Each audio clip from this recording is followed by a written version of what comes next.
The Wrestling Mayhem Show. Since 2006, the pioneer in pro wrestling podcasting. This show is brought to you by IndyWrestling.us and IndyWrestling.network for your independent wrestling entertainment. Slice on Broadway, supporting Pittsburgh podcasting with the perfect pepperoni pizza. Just wait, just wait, just wait, just wait, just wait. Wait for the perfect time, then attack. Don't give up what you want, take it back. Wait for the perfect time, then attack. Do what you have to do, make it last. It is the Wrestling Mayhem Show, episode 936, Tuesdays. We've been talking about professionalized wrestling. I'm Mike Sorg at Sorgatron on all the social media platforms in the Sorgatron Media Studios in Pittsburgh, Pennsylvania. I'm staring at a Christmas tree past this camera. We'll get a camera on as we get closer to Christmas. We're going to have a fun Christmas time, I think, this year as we get closer to the end of the year. But with us, we got a fun one tonight. First of all, of course, with me to talk all the wrestles is the Rizz. It's a very sad day. It's a sad day? Oh, yeah, it is a sad day. New day. It's a sad day. Yes, it is. And we'll talk about that here in a moment. But also with us live from a multi-person van on a tour. Reporting live via satellite. Yes, more or less right now, right? We hope you don't hit any dead spots there on the road there. Facade is with us, the Neon Ninja. You may have, last time he was on the show, had just received an RKO from Randy Orton in Madison Square Garden. Yo, wait a minute. I just noticed your Buc-ee's. My back. Yo, your Buc-ee's. Oh, my Buc-ee's drip. Yes, thank you. Yeah. This is, So, fun fact real quick. Let me just say, I'm sure you guys seen my stupid little Buc-ee's promos. Mm-hmm. The last one that I did when I got this shirt was like at 3:30 in the morning for Cruel. And God. I was informed by the promoter that someone had seen that on Facebook and then messaged them, how can I get tickets? And then proceeded to buy 9 tickets after seeing that promo, me being scared for my life and talking to Buc-ee about it and feeding him a salted caramel cookie. Ice cream sandwich. That's amazing. That's like, Sheetz is very active with that too. Like Victor Benjamin's gotten into it with them with all the peanut butter stuff that he's been doing, right? Yeah. Like that, who knew these gas station food places, would be so good at social media. So they need a championship belt. Yeah, a Buc-ee's championship belt. The Wawas, the Buc-ee's, the Sheetz. Yeah, Sheetz needs a championship belt too. That's right. Call. That's right. We need to pull this clip and tag all those people and start the gas station war for all 3 of them. Yes. So, I mean, they're creeping. Buc-ee's and Wawa are both in Florida now, not so close to each other, but still. Yeah. And now Buc-ee's is coming up to like Southern Ohio and Kentucky and stuff. So have you visited that world's biggest Buc-ee's? This is what the podcast is now, by the way. Have you visited the world's biggest Buc-ee's near Dollywood? If that is the world's biggest, then I have, because that's the one that I've frequented the most, because nice. We wrestled down in NGW down there in Knoxville and Pigeon Forge, and so right there, it's pretty much in Dollywood country, nice. The blessed land, some would say. Yes. The land of milk and honey. And but no, I've got to go to one in like Arkansas and Texas, and so I'm trying to like collect either a shirt or some sort of little dealie when I go to each one. Awesome. Thank you for coming on. I know you're mid-tour and everything. So first of all, you mentioned mid-tour. You are on the JCW tour, the next one, I guess. I can't even keep up with how many shows they're doing. It's incredible. I don't know the last time I've seen a company tour this hard, Yeah. Violent J is hit the ground running with the reboot of JCW. Mm-hmm. And man, we're headed out for the March of Madness, headed back out to Little Rock, Arkansas now. Yesterday, I drove from Pittsburgh to Detroit, met up with the homies, and then we are in a we're rolling 3 deep on a couple of passenger vans here. And, nice. I haven't this nice lighting situation going. It's like Moshpit Mike and Willie Mack as a navigator, I guess. He's sleeping actually. well, there's the back of Willie Mack's head there. Okay. He's sleeping. He fell asleep. But I'm in a nice little buffer of one car and two cars since we're driving kind of illegally with these lights on. You know what I'm saying? Yeah, that's all right. You're way in the back. That's the studio That's part of all the right. car, right? I mean, And we're also, like I said, we have a buffer. There's a car in front and a car in back. We're in a caravan of terror. That's awesome. So tell you know, obviously, you know, you and I had a little adventure about a year ago to Hollow Wicked. That was, I think, both of our first one, and you've obviously grown into what's going on with this. Tell me a little bit of, I don't even know where to start with you. I see you all over the place on social media from JCW. I mean, we've always talked about, I remember we talked about a year ago, you're kind of tailor-made for a company like this, right? Thank you for saying that. I appreciate that. And maybe some would say coming of age tale for a couple of young juggalos like you and I. Yes, absolutely. Making the pilgrimage out to Hollow Wicked last year. And then, you know, keeping at it and keeping the spin kick and backflip and rope walking, dreadlocking with the wicked shit. And it seems like it's starting to work. And so Danny Moe's tagging along now. So the Neon Blondes have an esteemed presence in JCW. And I mean, she's not doing bad by herself either. She became the first ever JCW Women's Champion. So props to her for that. Nice. No, it's good to see. And I know Chachi's been keeping me updated on what's going on over there. Whoop, there it is. There you guys are. So it's been a while. Caleb. This is like the third. Yeah, this is from like the first episode of JCW Lunacy here. You're not doing great with tag partners there. But anyways, you know, Caleb Conley, he's been the bane of my existence since I've been coming to JCW again. Nice. And it's been over this American title, the JCW American title, and it's been 3 times that this douchebag has either this time he turned on me. That's the start of it all, that one right there. But yeah, another an assortment of characters, as you guys seen the Brothers of Construction too. You're the third person from the JCW tour that we've had on the show. We had referee George Ross. Last week we had Joe Dombrowski, who I think I've been priming for juggalo-ness for all of our road trips over the last decade or so. Yes, you know, Joe learned to whoop on this day. Was it surprising for you to see Joe pop up on the mic as a longtime juggalo and knowing Joe and a long time being around Joe Dombrowski?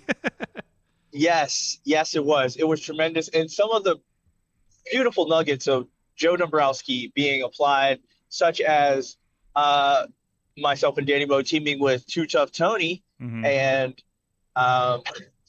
Joe Dombrowski said, "It's like a juggalo and his dad finally reuniting to fight the forces of Southern Evil against the Southern Six." And I'm like, oh, Joe Dombrowski, a juggalo and his dad.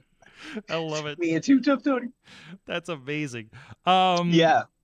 So, you know, how is, you know, again, this is kind of like this again, I haven't seen a tour like this, you know, and you've traveled a good bit. You know, have you seen anything that's been this consistent, like, you know, as these guys have been for the last, like, you know, 2-3 months now? Yeah, it's pretty insane because, you know, they're doing last tour, the Train to Terror tour, was 8 or 9 live events in a row, including one pay-per-view on Triller. And a lot of that is still what we're doing. So on Saturday, we just had another pay-per-view on Triller, Spanksgiving. Now we're continuing on with the March of Madness tour tomorrow in Little Rock, Arkansas, and St. Louis on Wednesday. Or I'm sorry, St. Louis on the 5th on Thursday. And so then we have another event on the 19th. It's a charity event. You bring a jacket or some canned goods, things like that, and you get free admission to this event out in Detroit. And then they have the annual Christmas party, the Big Ballers, on the 21st out Columbus. So these are all also live stream events, either whether it be Triller or the Lunacy TV, which is back on the Psychopathic YouTube, streamed every single time. So these next two events, if you're not able to make it to Little Rock or St. Louis, you can stream these on YouTube for free. That's awesome. Yeah, it's definitely a full media press on something like this too. We had to ask George about this. I'm sorry, I keep miskeying thing, and our new Mayhem helper John keeps popping up on the screen. So you're not eating this time though. The other show though. But anyways, we were always like wowed out watching these first few episodes of JCW. Like, it's a very I love the aesthetic. Like the ring looks crazy with that wild design and everything. And we were just like wondering if it like affects you guys when you're in there around that. Like, feels like a crazy stencil art piece that you're wrestling in the middle of.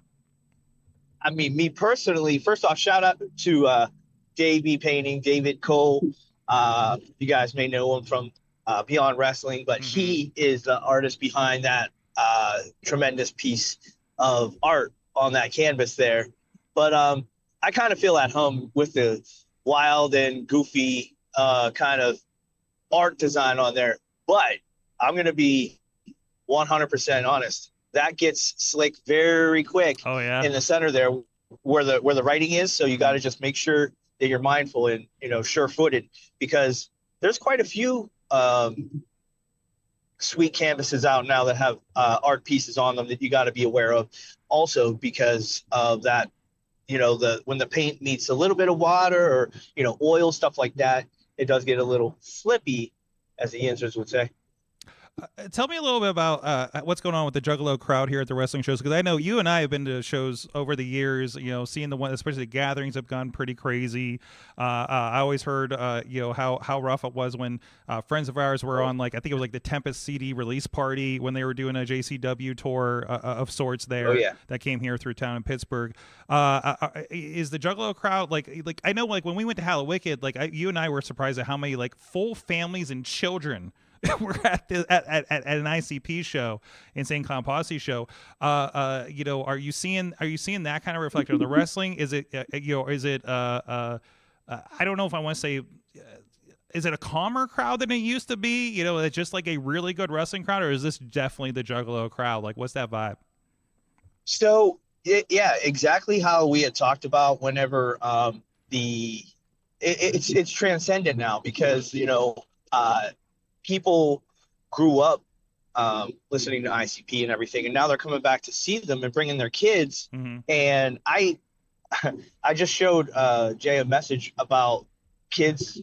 This lady had seen the kids interacting with me at the show on Saturdays. She felt like she wanted to send me a message, so that was super cool. And the fact that kids are so involved, and that the show is still, it's safe enough for kids to enjoy it without it being like, too over the top. So that's a real cool thing too. It transcends just Juggalos. So that's the real interesting part now.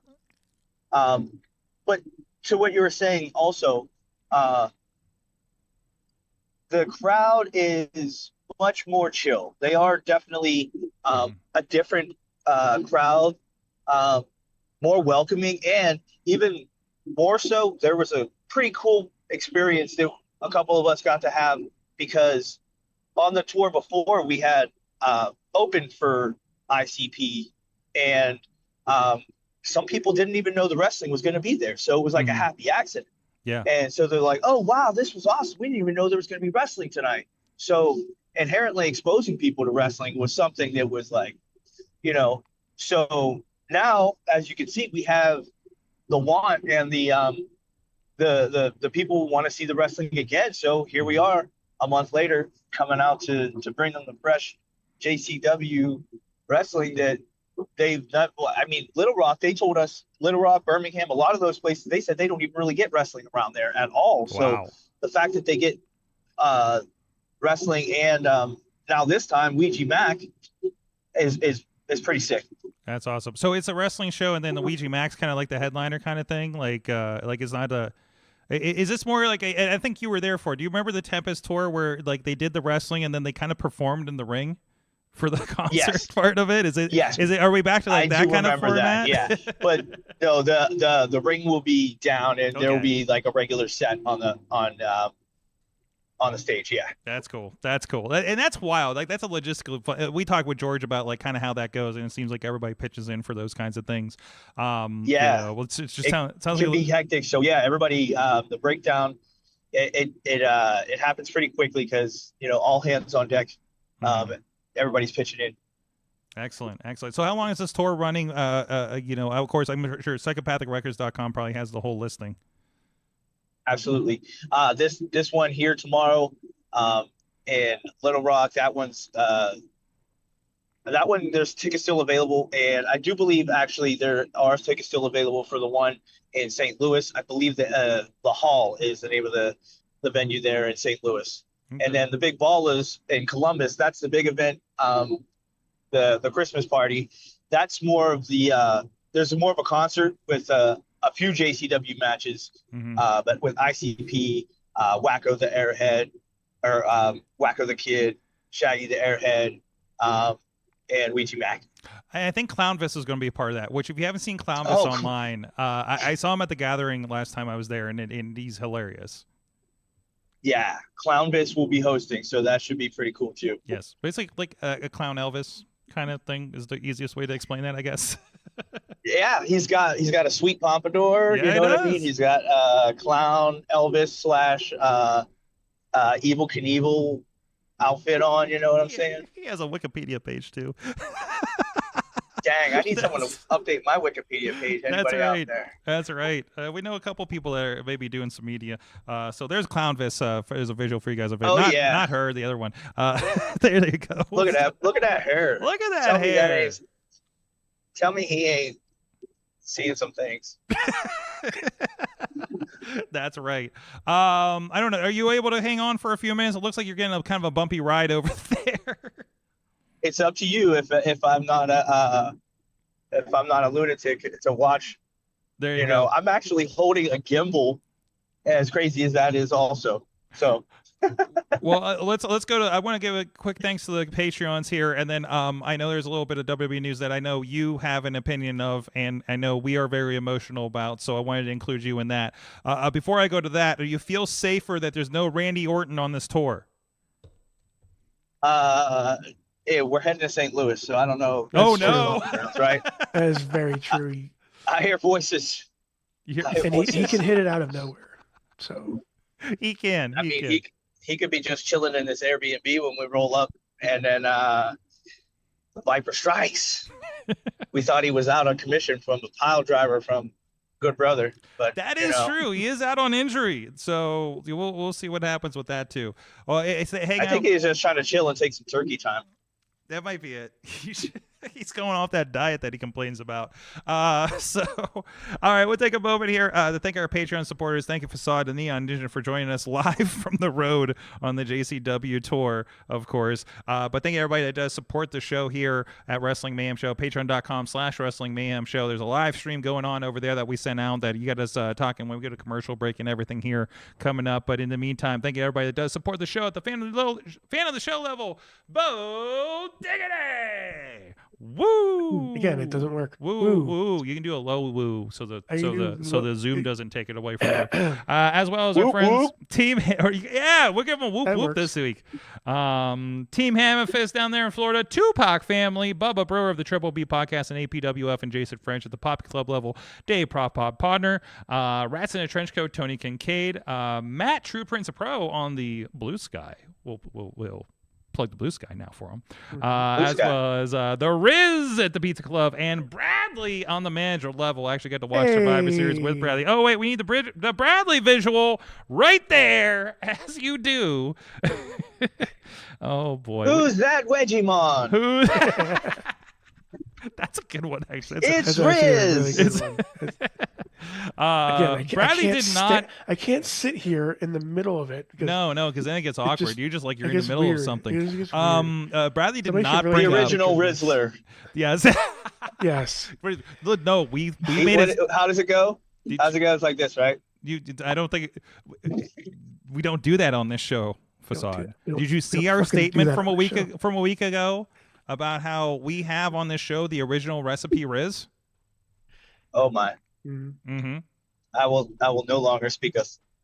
That's right. That's right. I feel bad. I took a selfie with David Lawless last week, and he has a Rizzler shirt on, and I'm like, oh no. Well, and also he did the reveal thing because he was doing the Black Hand Society take off the NWO shirt thing, the turn, and all he had was a Rizzler shirt. I thought he'd have an 880 shirt on. I'm like, oh, he didn't change his shirt. What are you doing, Lawless? It's like, I don't. Is he Team Lawless. Rizzler or is he Team 880? I don't know how this show works anymore. It's David Lawless. Yeah, David's. Yes, exactly.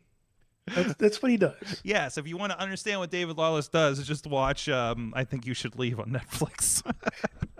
Anyways, Facade. So, of course, last night, I think the biggest, harshest heel turn of all time happened in WWE, where the New Day basically turned on Big E verbally. And both of them. I love these guys are going to go at it. Is Kofi the heel? Is Woods the heel? And now it's like, oh no, they're both the assholes. Was like chef's kiss. During the promo. The package and the celebration, yeah. Mm-hmm. Yeah. Like during that promo though, like I don't know if Sorg, if you were in on the message, like the Mayhem Show message. No, because I watched everything this morning because I fell asleep last night. So Tina, during the show, like we were just going over like, oh, who's turning, which one's this, which one's that, and Tina goes, oh no, they're both turning on E, and Big E hasn't come out yet. Mm-hmm. So we're like, no, it's gonna be one or the other. It's fine. They're gonna have cool matches. It's gonna be fine. And then like slowly it happened, Mm-hmm. and it was the best. Like the best part about that was before before Big E came out. I think it was Woods. No, it was Kofi. Like started doing like the serious parent talk. Mm-hmm. Mm-hmm. Like, listen, this is not your fault. And I'm like, are we getting a divorce? like all the whole thing. You're just like I've been a part of this conversation. This feels this. I've been here before. You know.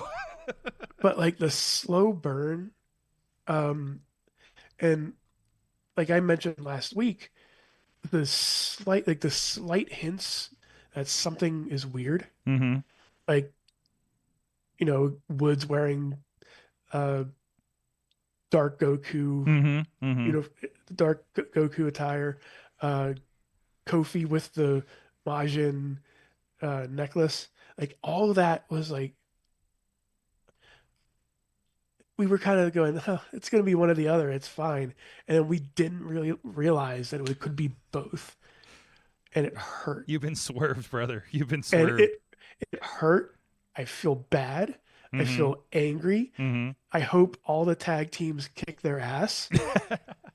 It worked. They are getting the championship. They are headline. Oh, no, they are yeah. getting a championship No. match at WrestleMania at this point. No It way. worked. No way. Yes. Facade, how are you feeling off of this?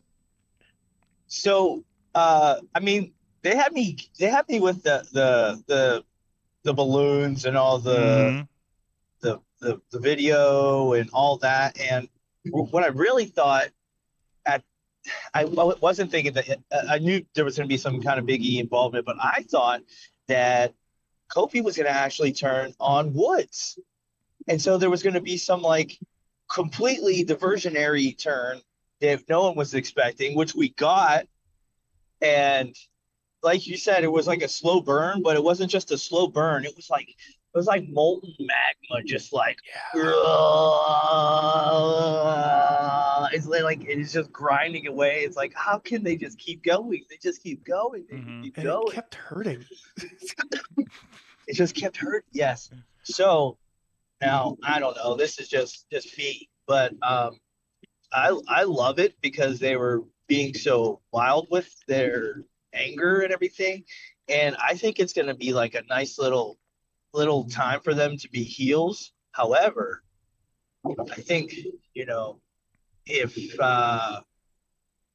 that little egg gets time to incubate, they'll come back around with Big E as their manager. Mm-hmm. With, I don't know, maybe just I'd say the righteous ones that kind of make rights wrong in the Wyatt Six. I don't know. Down the line, you know what I'm saying? Know what I mean? Yeah. So I think that would be a kind of a cool little thing that they could do too. And they hung that carrot of Big E hanging out, being the manager too, to try to fix things, right? Yep. And it was just like, man, and to tell the guy that broke and this, people bought it. They're like, I want that, yes. Yes. And it was touching. I mean, it really was. Yeah. But that's also what makes me think if the let the record show with the Gables and the now we're seeing with Karrion Kross and Miz,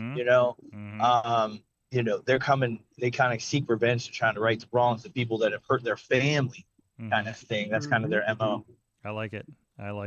Yeah.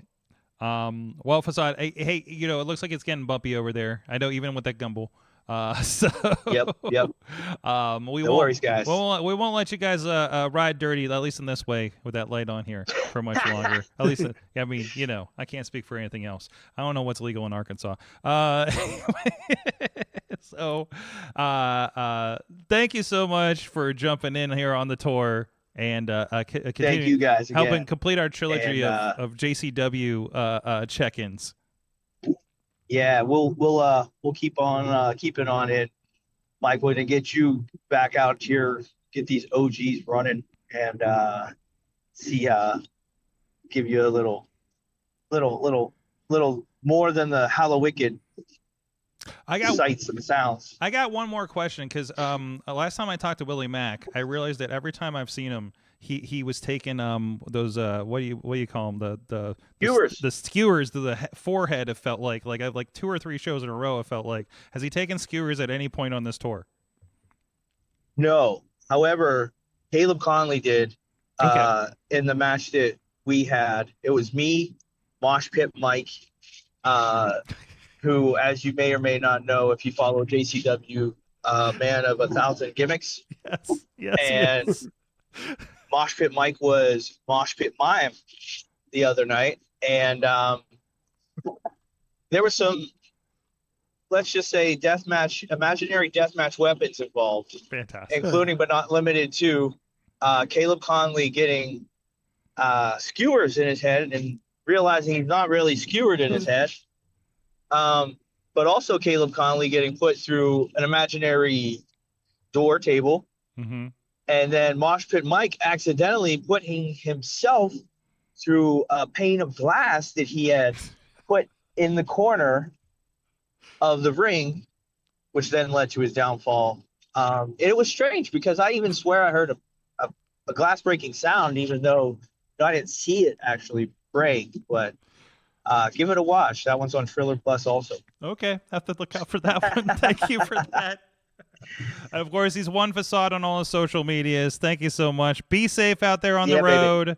Baby. Keep rocking with the Juggalos, and whoop whoop to you too, sir. Whoop whoop. Thank you so much, man. All right, there goes Facade. I'm glad we got the check in there, and like I said, that's a big one for me, because this show wouldn't exist if it wasn't for the Juggalo stuff. Because that's the community that we were building before we started this. Around when we started this podcast came from it. When we were doing a bunch of media back then and stuff. So really appreciate that, and good to see. Especially that's the kid that was in the crowds of the Juggalo shows back in the day, Rizz. Back before, when you were just a gleam in your parents' eye. I don't know, maybe not that long ago, but still, it was pretty long. It was pretty long ago. It's not that young. It's pretty long ago. Yeah, you're a child. You're I'm really not that young. No. Well, anyways, but no, that was the Nune thing was pretty special, in a terrible way last night. So, and I love they kept going, we're gonna celebrate this, even though everybody looks like they're marching out to the no, this is the final thing. This is no, I'm going to take you on that final date, even though this is our last one. Kind of situation. The best thing was you saw. They did the pre-match walk up in the hallways, separate. Yep. mean like and they're all coming that out stuff, for like a they're fight. going to wrestle. But like even when they came out, you saw like they started looking over at like the box of Bootios, the trombone, and they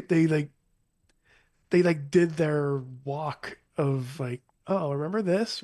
They did a Remember When episode or remember when segment. For those who uh, have followed Wrestling Mayhem Show for quite some time.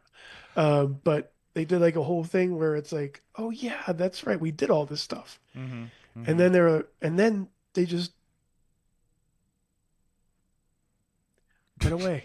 And then they hand decided waving not for to. those on audio, by the way.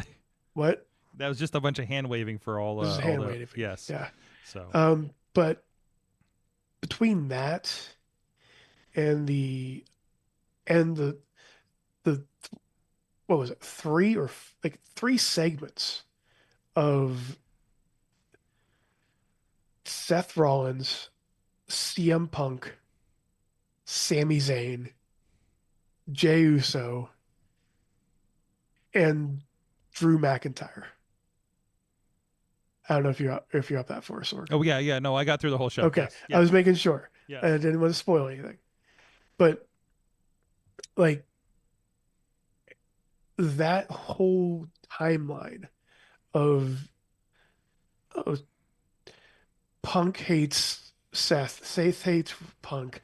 Seth also now hates because Seth hates Punk because he helped Roman, but also hates Punk because he's CM Punk.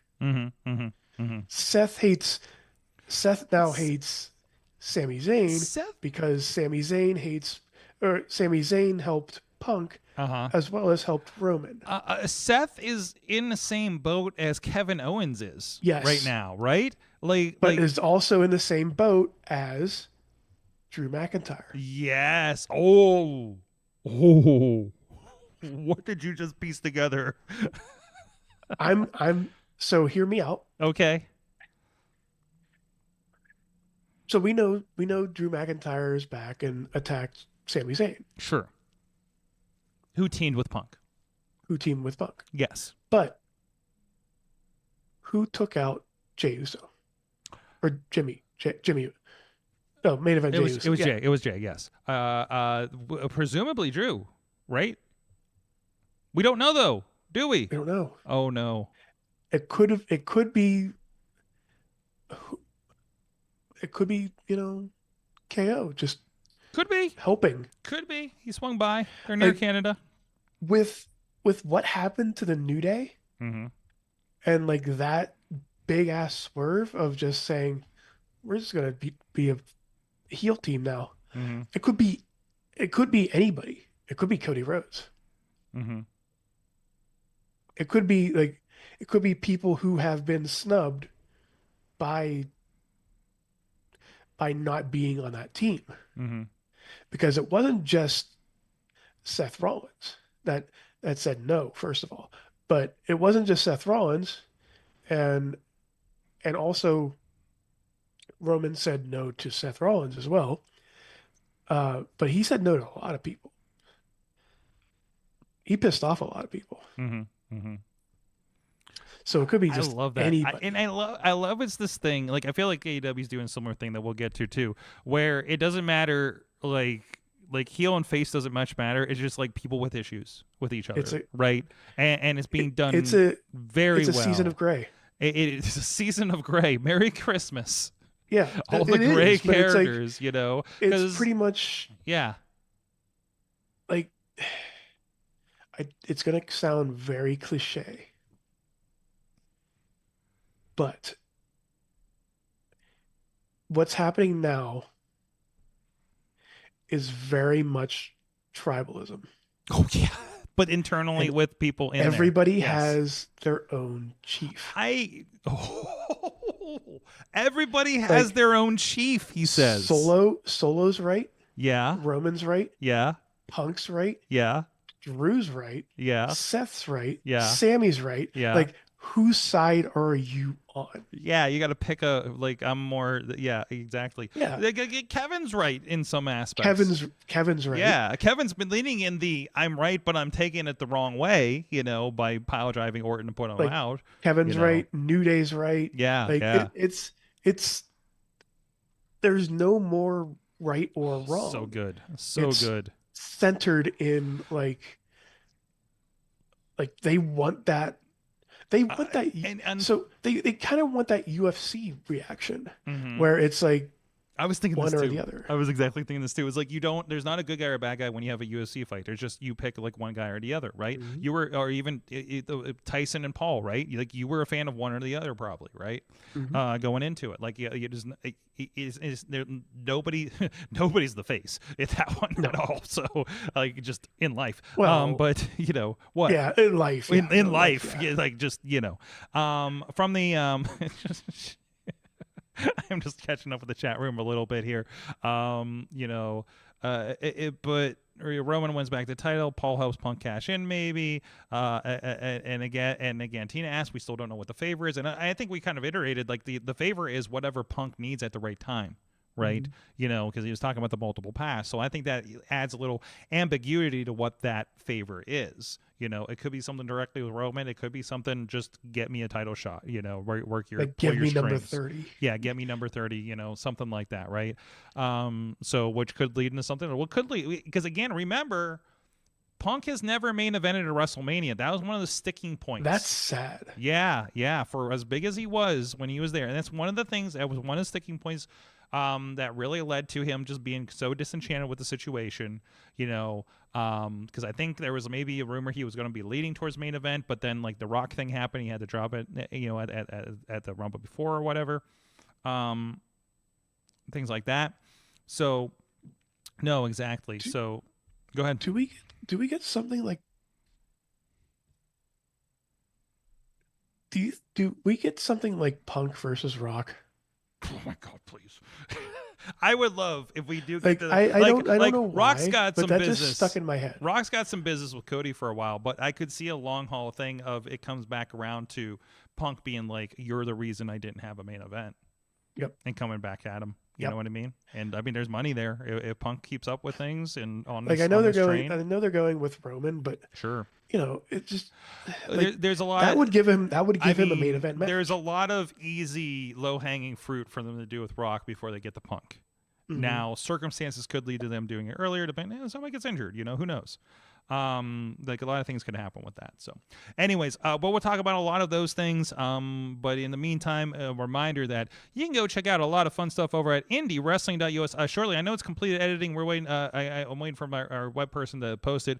But the latest Big League Wrestling, Big League Pro Wrestling out of Erie last Wednesday Night Wars, which includes Pretty Boy Smooth against Donovan Dijak for the NWA Midwest Championship. As a part of that show, that'll be out on VOD and DVD here shortly.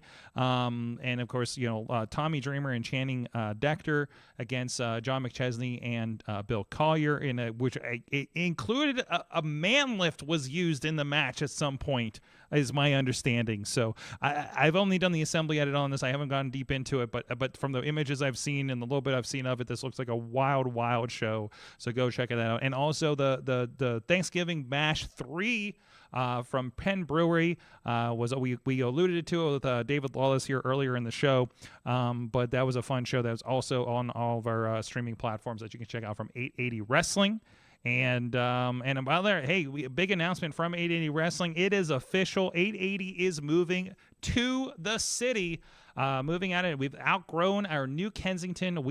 It's their company. I mean, we do a thing there on Thursdays, but so they have outgrown their Thursday, their New Kensington facility. They're going to be moving into what most would know as a one-up stage shop down there in the South Side. So I don't mind the commute. It's just a tunnel away for me, but it's going to be a lot of fun with that. And it is not in the skate park part from the No Ring shows, by the way. I want to point that out. But yeah, we're going to be moving in there here and starting off shows, as long as nothing comes up with moving all the gear and stuff. It looks like we're going to do a farewell show, presumably on December 26th at New Kensington, and we'll be starting off the next week on January 3rd, is it? I think. So it's going to be a big wrestle week for sure for that. Yeah, I think it is the 3rd actually. Maybe the 2nd, actually. I don't know. Either way, we'll figure it out, the dates and stuff as we get closer. But excited about that. Excited to be closer to that. I know it feels like there's been a lot of obviously, like, I think they did record numbers when we did the Penn Brewery show last Wednesday. There's an appetite for wrestling in the city and not 45 minutes away. And I'm glad to see that more companies like 880 and Joy and others are serving that. That I think I have thought has been a gap since I started going to wrestling here in around this town. So looking forward to see how that goes. It's going to be a mood shift, sir. Yeah, I was gonna say, and that's not like dissing like those shows that we go to. No. Like 45 minutes away. No. But still, in Pittsburgh, Yes. in this city, in the city like 5 limits, minutes or at away, least in sight of it. like, with the skyline, Mhm, with mhm. everything, like. That's what wrestling needs. Dude, That's what Pittsburgh there was a needs. point during the Wednesday night show, because we're in this ballroom that they have there at Penn Brewery, right? and there's a point, if you look, I noticed that when we were live switching it, when they come around the corner, like the front corner, and you're looking at a certain angle, you're looking straight out a window behind them, and you see the Highmark building. It's like, holy shit! Like, I didn't know there was an actual view here. I'm like, oh, we're in this ballroom. The windows aren't very big. You're not going to see that we're in the city. And then, like, right in that shot is just right there. And I think, like, when MV is and by the way, MV is a permanent part of Penn Brewery, as he put his a nice MV Young sized head print into the wall during his fight with Jack Pollock. Ooh, boy. That was an uncomfortable conversation, it sounded like, afterwards. So, but anyways, they love wrestling there, so I don't think it's going to be a problem. So, listen, when the owner has his own championship belt for his realty company, I think we're in good hands. Yeah. So, and Also, once again, Sorg, I might like during the break, I have to show you something. Okay. No, you got secret stuff for the Patreon to show me? Okay. All right. But anyways, no, they got some really good stuff going on there. Anyways, let me just double check my notes on talking points. I think we're going to push AEW until after the break, because WWE is doing so much. War Games. Was this? I love that they just had a random interview in the back to make sure William Regal could say War Games again. So the one reason it was so good to hear. The one reason to bring him back, right? So, by the way, Rhea coming out last week with the new, or was it 2 weeks ago, with the mask, and just comes out, yells War Games, and headbutts Liv was like the best moment leading up. Like, I don't care if these are hodgepodge teams on the women's side. That was the best presentation, and what she did with the mask. Let me say, the mask presentation. Let me see if I can pull up the tweet so we can get some visuals here. But tweet, post, whatever it is these days. But like her mask presentation during that, combined with the samurai Shinsuke Nakamura, were like the top level costume decisions, like, from the night. I love it. Survivor Series felt like such a big show. I think they said it was the largest attended attendance record for an arena show in North America for WWE for this. Both of them with great presentations. Shinsuke with, of course, with the win, the United States Championship win over LA Knight. This is good. This is some good stuff right here. This is some good reboot for Shinsuke. And Rhea's making the best of a bad situation with her, injury ? But yeah, no, good to see that. And Rizz, what did you think of the games themselves? The games. War Games. Yes. They were fucking amazing. They were war gamey. They were a lot of war gamey. Mm-hmm.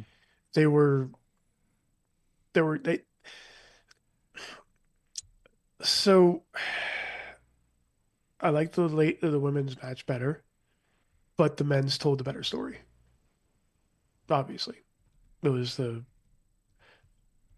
two bloodlines going at it. So yeah, I mean, like, you don't need blood and guts to make a great ass War Games match. And there wasn't a lot in there, was there? No. I mean, it was more like internal stuff, like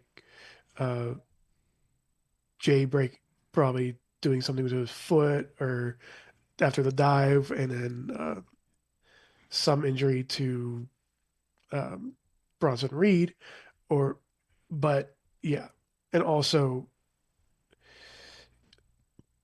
Io Sky needs more trash cans. Yes.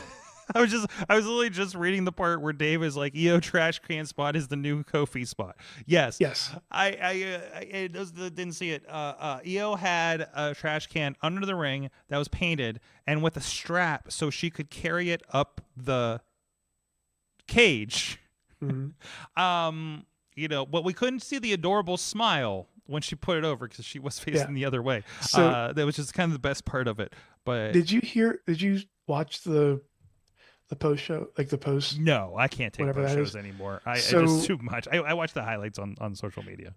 Oh, so yeah, somebody asked Io, like, I trust the trash do you- can. yeah, I just trust the trash can. I Like, trust the trash can. if you're telling me I have to go up a giant cage Mm-hmm. and put on a trash can on my head and trust a trash can not to tip over Mm-hmm. with me inside it, Mm-hmm. I will cry. Mm-hmm. Mm-hmm. That's I will cry I and love decline. the absolute highlight. Pointing out a few things with pictures. I think Tina may have posted in one of the chats. I believe Jay and Sammy are three-time three-peat on War Games in the last 3 years, Mhm. which I think are all the three main roster War Games, if I'm not mistaken, Right. because it was an NXT thing before that.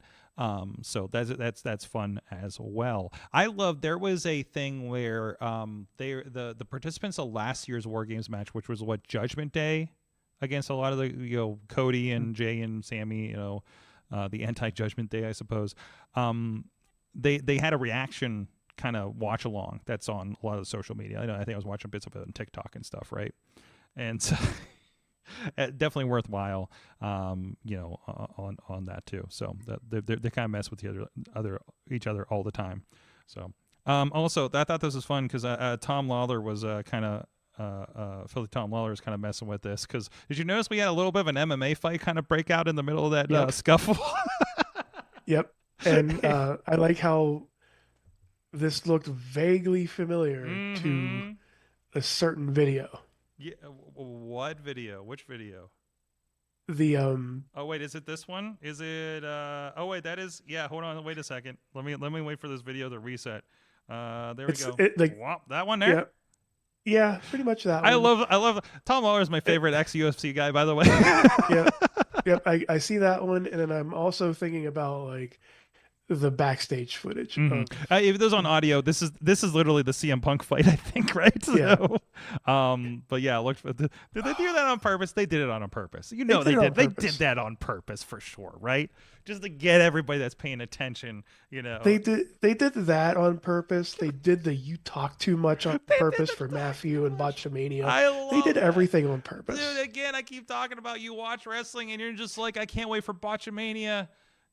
Because that's going to be on there, Somebody pulled the Leonardo DiCaprio pointing at the TV thing, and and again, they know what they're doing. They know they just set something up for Botchamania. Matthew is definitely part of the culture at this point. So, like WWE took time to get the meme culture. They took I don't even know if it's just them. I think the wrestlers are aware. You know what I mean? Oh no, the wrestlers are aware. Yeah, but I'm talking about like this has been it's an underground thing. It's but not it's not that underground anymore. Right now, it's not social media. We have memes. We have people coming out going we have people saying all this stuff for Botchamania. We have a lot of gifable moments, as well as real cinema-like storylines. But I feel like now we're seeing it because certain aspects are no longer in control of their product. Wait, what do you mean by that statement? What do you mean they're not in control of their product? As in, like, social media kind of takes over, or like the wrestlers are just kind The of wrestlers are put more in control. stuff for social media I think you don't get what we get from scripts. Kofi Yeah.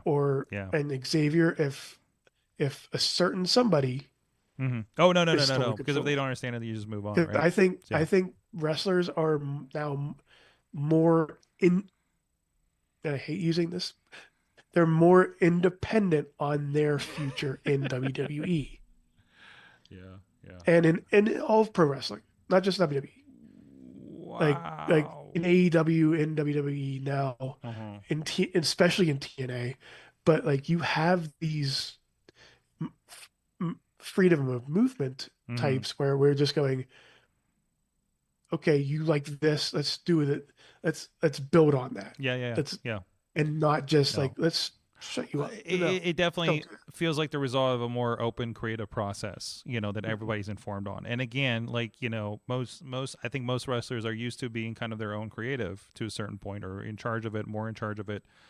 Some people just like to be told what to do. Hey, you're this character, go. And that kind of thing. Sure. But I think the people that do the best are the ones that are like, can own it, can own their story, can own their character and everything like that, And we like, saw that you with think anybody's telling Facade to look like that? No, Facade. Yeah, that's literally what the guys looked like since I saw him at ICP shows before he was even a wrestler. So I've seen him at I think I saw his first or second. I've seen his debut. We match. have both seen his entire career. Yeah. Yeah. It was against Bubba. Bubba the Bulldog? Yeah. And he fell off the. But Bubba the he was Bulldog. the same. Bubba the Bulldog is a local radio DJ, host, whatever. He's still doing it. I think he was at least as of a year ago. I'm sure he's not. I'm sure he is. But yeah, and he was also a pro wrestler, and I think had a hand in helping with Kurt Angle's training, or trained around the same time or something like that. Listen to an old version. I'm sure it's somewhere in the archives on this show when we talk to him. So, but anyways, But he's the same person. Like, Facade's the same person. For better or for worse, he's the same person. So, but yeah, hey pal, would you put it in a turkey suit? That's good shit. Who had a turkey suit this week? Was that in our TNA? It was Kazarian. Was it TNA? Kazarian? Okay, I thought somebody else did it. It was TNA. Hold on. No. Because they there was a turkey shoot.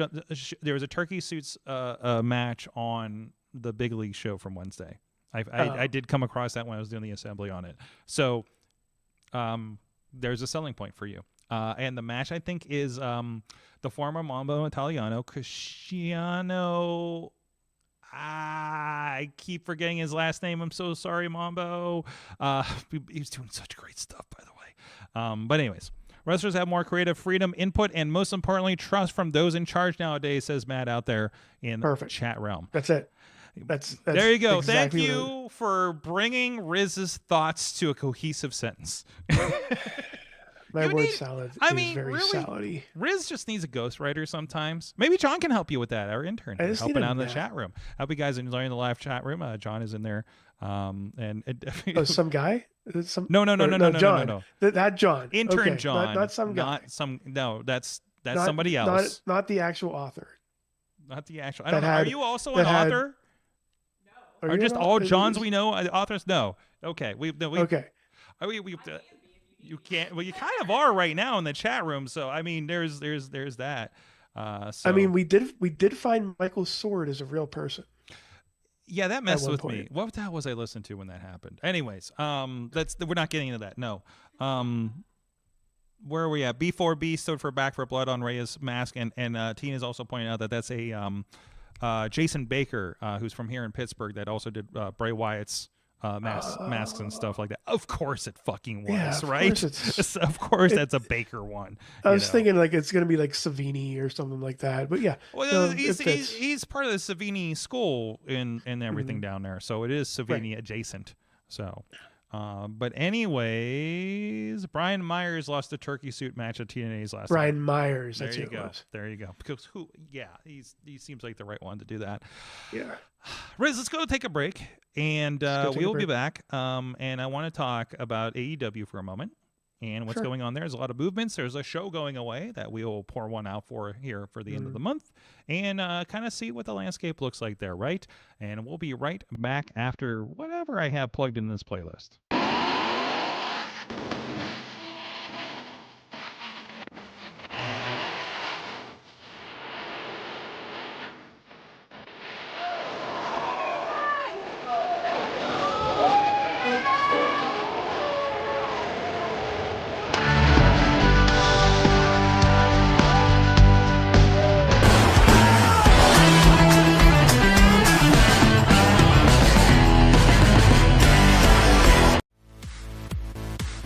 I'm Eamon. I'm Merlin. And we're a gay. And his NB. Are you a reality television connoisseur? Do you like it discussed from an LGBTQ lens? If so, A Gay and His NB is the podcast for you. Hear us break down all your favorite guilty pleasure reality shows from Bravo, Drag Race, and just about everything in between. Listen to A Gay and His NB on Apple Podcasts, Spotify, or wherever you listen to podcasts.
I'm Eamon. I'm Merlin. And we're a gay. And his NB. Are you a reality television connoisseur? Do you like it discussed from an LGBTQ lens? If so, A Gay and His NB is the podcast for you. Hear us break down all your favorite guilty pleasure reality shows from Bravo, Drag Race, and just about everything in between. Listen to A Gay and His NB on Apple Podcasts, Spotify, or wherever you listen to podcasts.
I'm Eamon. I'm Merlin. And we're a gay. And his NB. Are you a reality television connoisseur? Do you like it discussed from an LGBTQ lens?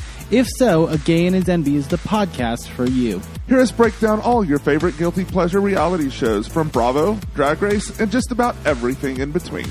Listen to A Gay and His NB on Apple Podcasts, Spotify, or wherever you listen to podcasts. I'm Eamon. I'm Merlin. And we're a gay. And We are back, and on this video is a Sheetz championship belt which is for the Sheetz the Sheetz Trail Run in Virginia. Oh my God, where do I sign up? Apparently, Like, so we're getting Dutters. We're getting the friend that we were doing the relay with. We're getting Dave Podner, and we'll do the like Sorg and I will do the shortest tracks, of course. But yeah, there's a Sheetz belt. I still have a 10-miler that I didn't complete yet, so I think I'm past the deadline officially for the virtual, but I'm gonna get it in. I am gonna get it in when like during the show. I actually texted Dutters the link for this. Oh, okay, because I just tagged them all in the Slack too. So yeah. Okay, all right. I think she's at the Pens game, so yeah, she might be occupied right now. That's fine. Working, not attending. So anyways,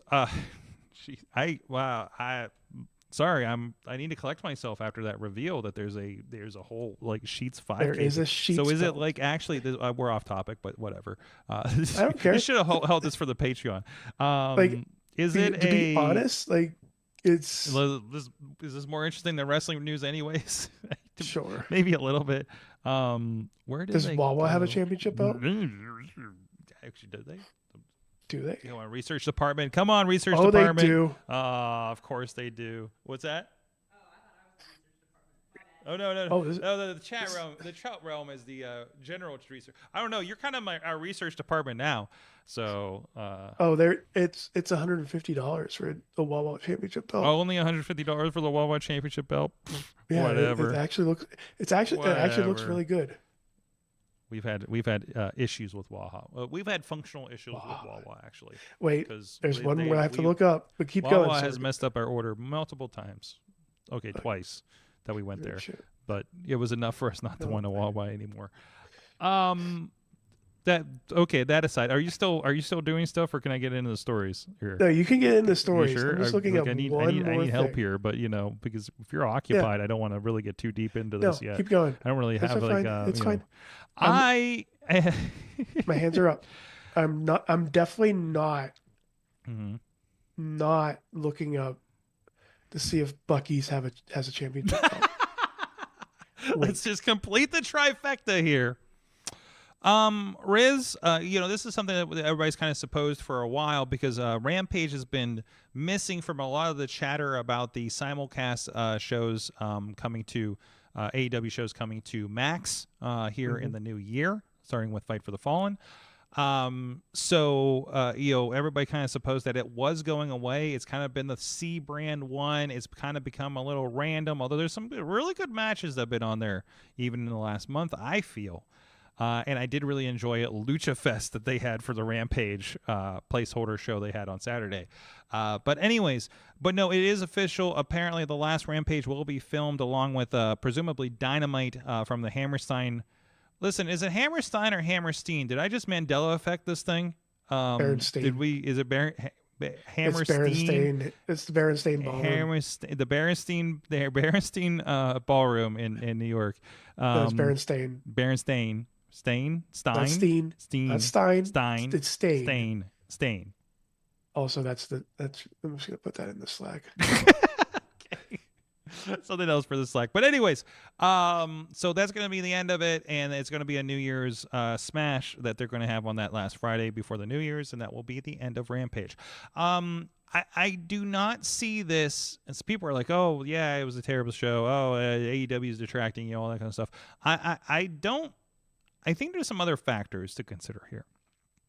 One, first of all, I put out on social media, a Rampage honestly gave me some of my favorite AEW moments that I got to attend in person, including the first Rampage was actually here in Pittsburgh. With, of course, Britt Baker, part of that one. Christian Cage beating Kenny Omega for the Impact Championship, to which was Chachi and I sitting in the stands saying, Chachi saying they would never drop the belt for Impact Wrestling on this episode of Rampage in the opening match. And I said, you sure about that? To which we both almost threw ourselves off the balcony seats when we jumped up with excitement when it went down. If anybody can do it, it's Christian Dad Cage. That's right. Christian. Also, have you been getting? This is Well, a you getting the side ads too? Are you getting the We're edge of getting Christian ads? the ads about dad Oh my bods, God! I think I and might it's pull Christian up. Cage. It's first it was just Edge, right? And now Yeah, it's it was both Edge, of them. And then it's Christian Cage. Yeah. And then it was both of them. And then one of them had like Finn Balor on it at one point. What? And then all of a sudden it's just Christian Cage. I am. And the comment section on that is amazing. I bet you if I scroll through my Instagram right now, I'll come across one of those ads because they have been super serving me those ads lately. And of course, now it's not going to come up now that I want it to, right? There's all of our stuff, but not that apparently. So I will share it with everybody when it comes up. I mean, you've all seen it. I'm sure you've all seen it. We all have the same algorithm on social media if you watch this show, probably. So that is a very awkward Krampus situation there. I want to send that just to Rizz for later. An awkward Krampus situation. Yeah, you'll understand. I think that Krampus had boobs on its back, and was dancing, and I don't know.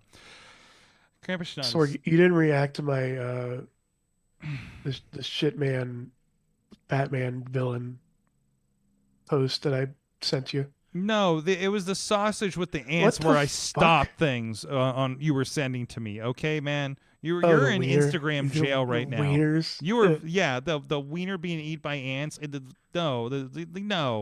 No, Rizz. What the fuck? What is this? What is what? What did I send you? I'm afraid to show it on the show. Anyways, AEW Rampage is going away. R.I.P. Other moment that was really big is I did have an opportunity because there was a Warriors show that weekend. We were in Chicago when CM Punk debuted. Got the ice cream. Saw other rappers in the back. Again, it led to some moments. Again, this is a precursor. It obviously has been kind of truncated by Collision becoming a thing.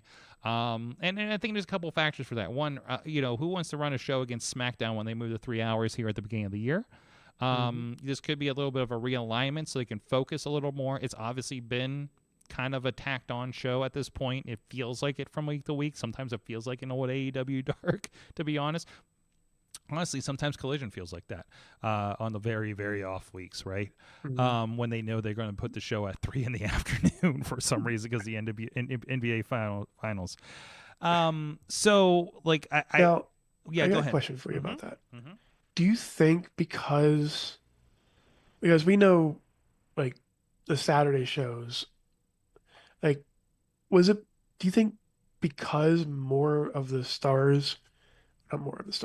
that a handful of the wrestlers, like the House of Black and FTR and all those all the wrestlers over there went to Collision, that it also took the pool from the Rampage pool? I don't know. I don't understand completely the talent delineations between the two shows. Like, I think it's been a very fluid thing, other than, like, I don't know, FTR works Saturdays, I guess, or Thursdays/Saturdays. So no, I don't think. I think it was a general focus issue, to be quite honest. Like developing an hour of television for anything is tough.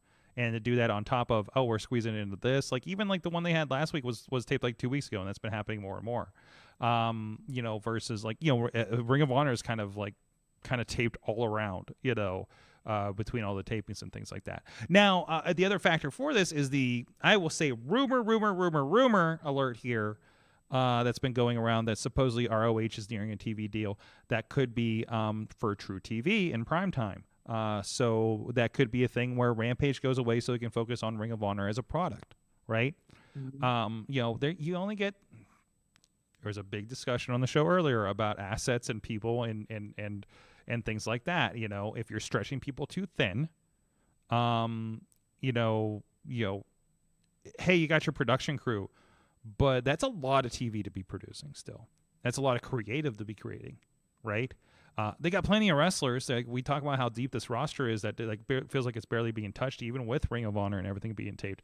But still, like, it's gonna fade, at a certain point. You get tired trying to come up with 5 hours, no, even more, 5, 6, 7 hours of television every week with Ring of Honor included, not counting the pay-per-views, not counting what that does to your your editors, your production, your promo makers, your cameramen, your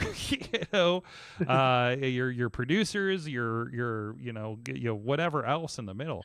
So I mean, WWE, I think, gets this. Like, you felt like there's filler stuff, especially when they were on the 3-hour shows, right? For a while there. They got better about that there towards the end of the 3-hour runs. We'll see how that rolls when we get into the Netflix and the SmackDown 3-hour era, right? When they're back to 6 hours of television. Obviously NXT is a separate thing with a different team, and I think that's the only way they get away with it. So that's kind of an interesting path, right? AEW, again, I will go. AEW is not as built up and has the resources of a WWE. No. They have a lot more resources than the next company below them, but they are still not there. That is not just a thing you can throw money at to get that, because it comes with experience and years and years of doing this, right? And they're just kind of locking things down right now at WWE to make it even better. They know how to produce the TV. Now they have relearned how to make us give a shit, which really what it all comes down to. I mean, that's all that matters. Like, honestly, putting faith in the wrestlers to make a good product is what makes the good product. Yeah, and I think that happened. I think that's been that's been AEW's strong suit since the beginning, right? No, it doesn't always work. It doesn't always work. It doesn't always work for WWE even today, to be honest, right? But I think we mentioned this before. Like, it doesn't work sometimes, but I feel like I personally feel like AEW is in a bigger a more of a microscope than WWE, because they are going against, or they're not going against WWE, but they are the they're their rival pretty much. So they have to be pitch perfect. Yeah. And like, don't mess it up. Yep. Don't do this. But when they do, it's kind of just like stacking up against them. Yep. For instance, this WWE tournament that's happening. You talking about the women's tournaments? Yeah. I'm kind of confused. Why are you confused? Because there's 2 tournaments going on? Yeah. Okay. But again, I don't think they needed more belts, but it's fine. But the reactions to the wrestlers that are in these tournaments, there are none. Okay. And the whole point is to build up some more of that women's undercard, I think. Right? So, like, they give them more opportunities. I mean, they will have 3 hours to build, and rather than just having random women's matches, you can do, like, these championship stories, right? I think it is to, like, give themselves a little bit of a relief when they get to the 3 hours thing, so hopefully they don't burn out on things as easily. Yeah, and it's a symptom of the problem. It is. But still, I think that's kind of cool that we finally have equivalency of a women's, secondary championship of this. Like, I think, like, the tag team championships being a floaty thing, I know it's more belts, but I don't like the floaty championship thing. You know what I mean? I if we're doing this with every other belt, I would rather there be a women's Raw, women's SmackDown championship of some sort. Right. Tag team. Of course. I'm just not a fan of it. It's like you're either divided or you're not. I don't like this wishy-washiness with it, because I think it breaks up the whole, that's the Friday, your story happens on Friday thing. And I think it's confusing as a watcher. Wait, what show are they on? Oh, they're going to be over here. Like, and I get people's popping up at NXT and it becoming the thing, but still, like, that's cool. That's the mushy middle. And we're trying to help those kids out down there, right? They make sure people are watching them. Was my name in high school. What? Was that your name? Mushy Middle was my nickname in high school, Sorg. Mushy. Okay. I broke Sorg. Tournaments. I do appreciate tournament season happening. Again, the women's tournaments over there, the Continental Classic. There's a sort of mini tournament happening for the Wrestle Dynasty Cup that's happening in Tokyo Dome here at the beginning of the year.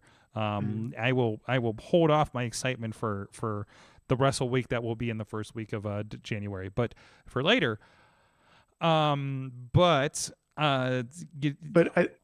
point that I was trying to get at for that is that we've had discussions before about AEW and their women's title tournaments in the past. So it's very similar to what's happening in WWE right now. But it's more highlighted in AEW because they're AEW. And they should have better women. Like they should have good women wrestling, which they do. Yeah. But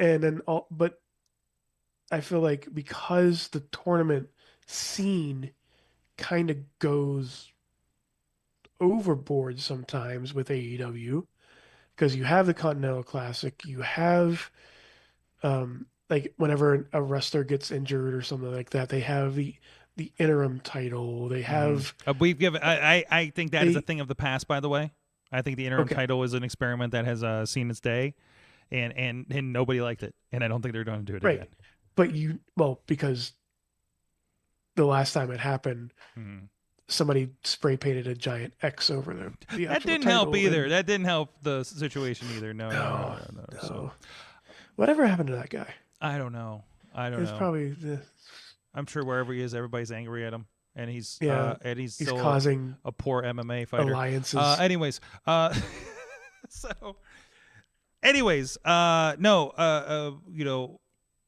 Still, I think it's a good spotlight. It's bringing Willow back into the fold for the situation there. I'm hoping it does some good stuff to feature the Ring of Honor women's talent that's been doing some great stuff on that show. I'm still catching up. I'm kind of a month behind on them. I just watched the Halloween episode a few days ago. But Emi Sakura. What's that? Is that what Emi Sakura? This see is on Collision or something? Yeah, she's on Collision against Mina. Oh my God! Oh my God! I'm here for that. Sorry, Mina makes me lose my train of thought. Anyway, of course, because it's her talents. Very distracting. Talents. Yes. But anyways, where was I? Tournaments. Oh no, so Continental Classic. Okay, Continental Classic. I love this round. Like again, we talked about last year. It's kind of an introduction to this round robin tournament idea. I love we're expanding on it. There was a great stories being told. I love that. We had Okada and Garcia go to a draw to kind of mix things up a little bit. What was it? Darby Allin, who's suffering, the remnants of the car crash he put himself through at the pay-per-view on Saturday, ends up losing to Brody King because, oh my God, Brody King to begin with, right? I think they're doing a fantastic job intermixing these stories. I can't wait. I was just looking at the bracket Shelton Benjamin is in, and I am here for it, right? I love the underdog stories they play with these with the point system. I'm a nerd about it, so I'm down with it. You know what I mean? Like all the rest of us geeks doing bracketologies with those things. It's not just the tournament thing where it's like, guys probably win. Okay, that person's going to get interfered with. We're probably like I feel like a bracket in WWE is a little predictable for the most part, right? So I haven't paid attention. Oh, you haven't seen these? You haven't seen these? No, but Shelton Benjamin versus Okada. Yes. Like just yes. 100% yes. Let's see, Claudio and Commander. Claudio you're just looking at so many dream matches in this thing. You're gonna get Okada and Kyle Fletcher. You're gonna what was I getting excited? Benjamin and Fletcher. Beast Mortis and Shelton Benjamin. Beast Mortis and Okada. We're gonna get Ospreay and Ricochet in a tournament again. But in like the not even the finals. You're gonna get Ospreay and Darby. You're gonna get Ospreay and Commander, Brody King, Claudio. Like what Brody a King freaking! versus Claudio. Oh wait, somebody got injured. Who just got injured? Commander got swapped out because somebody got injured actually this past, and apparently inherited his 0 points. So I can't even remember who he replaced that he got in 0-1. So, was it Juice? Juice Robinson, thank you, who had a great match this week against Claudio, Ospreay. I think. Ospreay, okay, yeah.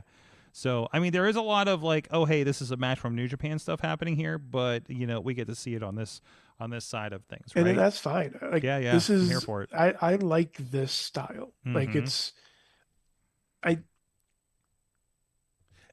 weird, but it's different. It's not like, oh, you win one, here's your title, here's your next match. And not terribly complicated with the point system either. 3 points for a win, 1 point for a draw. Is it less points if they don't get a pin, I think, for a count out or something like that? I thought there was something in there, but it's not in the rules that's listed here. Everything's 20 minutes. Everybody's banned from ringside, so you don't have a lot of that BS going on, right? That you typically would in a tournament. Oh, so you screwed me out of the tournament. We're going to feud over here thing, like to diverge, that kind of stuff, which is like good setups, but you get tired of it after a while. So anyways, well, on that note, I want to let people know everybody going to think about what you learned. Think about it. Everybody think about it. Put your thinking caps on. But while you do that, yes, also think about the best pepperoni pizza in Pittsburgh. That's right, Rizz. That's Boom. right. That's how we do this. So. That's a segue. That's a Rizz way, if you will. That's a good segue. Seg Go ahead, Rizz. New York City style yins are made all kinds of places here in the city. I was gonna say, you keep it on me for a reason, Sorg. I'm trying to talk them into this holiday pizza idea. Cranberry sauce, the capicola, right? Yeah. Maybe the turkey. We're back for next on this. year. We're back Get on them on this. social media. They're on all the social medias. Go to sliceonbarbie.com and find their social medias. I know they're on. Wait, that has nothing to do with pizza. But anyways, it's there anyways. But that's all right. You know what? Check out our friend Slice on Broadway. I'm sure, yes? like there is a way. There is a type of hoagie that I know a lot of pizza places do. I'm not sure if Slice does yet, where they take the like wedgie. I don't think they do a wedgie. No, okay. no, they don't do a wedgie. No. We do. No. This guy does. Slice on Broadway is so good, you won't even care if you've just been given a wedgie. Go check them out, sliceonbroadway.com. Everybody, what did you learn from wrestling this week? Chat realm, if you got any out there, we got an eye out for you. And Rizz, what did you learn about life and love in pro wrestling this week? Like, I learned I can actually, I learned that in professional wrestling, it takes a lot for me to feel actual hate for some people in professional wrestling. Oh, you learned to hate again. I'm glad you've got your emotions back. Like, not even that. Like the amount of emotions that I felt during that. Who doesn't want to hug Big E after getting that tongue lashing last night? Yeah, no. You're like, come here, buddy. Come here, because buddy. Come here. Also during the also Big E just seems infinitely huggable. Yeah. No matter who you are. Also during the right? post show, right? Oh, wouldn't you want to hug Big E? Who doesn't want to hug Big E? Yeah. Also during the post show, like I know Wade Barrett was getting on Big E as well, and like you can tell he was pissed off on the Raw post show. On the pay-per-view post. Oh, okay. I think like Wade had alluded to it a little bit too, right? So I love Wade's just like the needler. Like Wade and Nigel have that like British poke you in the rib kind of verbal jab thing going on. They're so both of them are perfect at that thing. And then Regal will just tell you that you're a scrumptious cupcake and he wants to eat you up, Masked Man. It's just a whole and Regal's the scarier one out of any of them. So yeah, I miss Regal at AEW so bad. Honestly, I really also do. Give Punk some like donuts or muffins. like him opening up a box and being so disappointed in what he saw in that box was very it's very like sad. Let him have a moment. That's good. I don't know. Good. I don't know if you saw that image yet, Sorg. I don't know if I saw the image, but I saw like the clip of him just sitting back and says, "Does anybody have any like muffins or something?" Here, this is. So- I just posted in the Slack again because somehow I my can't get gosh. into the Oh my gosh. into the thing. But there's CM Punk just looking very dejected about the contents Was of Nick Hausman the there? Is Nick Mount? dessert box. Is Nick Hausman a band from WWE pressers? Does he have his passport? Nick, are you out there? I love you. Sorg, Yes. Yes. what did you learn from wrestling? What did I learn from Or what did the chat? Learn from Well, I'm wrestling? gonna go with the chat first. Let's start with the chat. I need to get this picture off of my thing though. The chat, as soon as I can find it. There we go. Tina learned messy Punk will never not be entertaining for me, and on a personal note, thankful for wrestling as an escape for a bit. What I've learned. There you go. And everybody else in the chat room, please jump in there. Intern We're John, glad you're here, too, Intern Tina. John, please put what you put in. Put what you. What you God But words. God, words. You know, Blah, blah, blah. have you ever? Did you ever when you dream? Did you ever when you dream the stuff that you dream when you dream? When All right, you, we need to turn Rizz off and turn him back on again. But you a hard reset for Rizz here. What did I learn from wrestling this week? Geez, there's a lot that happened here. But half of it wasn't wrestling actually. No, I learned. I learned. I flipped off a wrestler during production this week, and I feel bad about it after the fact. Listen, man. So I was like, okay, we need to set up in the corner so we don't like. There's a lot of room here. I thought, we need to kind of set up and not be in the way. And I was like, okay, everybody's gonna come down the stairs and everything like that. And I know we have some of them spray beer. I'm thinking about as I'm setting this up, and also I thought fans were gonna be up there. I was like, oh, one of them dumps a beer on the steps and it lands on all my stuff. So the first match, Casey War. I love Casey War. you flipped off Casey War. He gets up on the corner. You watch they can pull up the match too, so you can show you. There's a point where he comes out. He's got a singles match. He's the opening match on this thing, and he kind of mounts on the corner and then gets a beer up and kind of cracks it, right? And he's directly above me. He's out far enough that like he's not actually getting anything on my stuff. And I was already hot because I was having some technical issues on the pre-show, so I was kind of like really frosty at that point, right? And so he looks down at me, and I'm just like straight up flipping him off because he's directly above me. And you see him. I think you can see it on the video. He is the nicest person. He Sorg. is the nicest person. And he's just not the one that I thought I had to worry about. And then it's like the thing I've been worried about all night, setting this thing up, all day setting this thing up. And he's the guy that does the beer spot first. Yep, there he is. There he goes. He's just said, "I'm so sorry." Out there. Let me see if I'm going to roll it back a little bit here. 33 something. There you go. He pulls it up. I'm directly beneath him on this shot, by the way. Yeah, you see he does that. I'm sorry. So sorry, Sorg. I feel bad that I fucked up his really badass entrance there. So. Oh. But listen, I was So I have a production. You have some notes for problem. me? Not for you. Like, remember how during the pay-per-view, like not this past pay-per-view, but the pay-per-view with they showed that shot of the over the shoulder shot to the ramp Roy, where Roman was. Might have been like a couple pay-per-views ago. Like they did like a shot where it's like somebody looking over onto the ramp. Okay. So anyways, that was cool. Okay. I like that. Okay. That was fun. Okay. Last night on Raw, Mm-hmm. it seemed like there was one guy that was dedicated to getting that shot. Okay, are you talking about like the over-the-shoulder shot from over Punk's shoulder to Roman or to Rollins? To Rollins, Yeah. and then they kept it on that shot. Yeah. They were really about that. Ever. They really wanted And to I'm POV that shit. It was okay. really interesting. So, Like, I wanted something to happen. Like, I wanted, like, during is he gonna that come at him right at the camera or something? Yes. But then the other dude's in a position. They did that standoff MMA bullshit, right?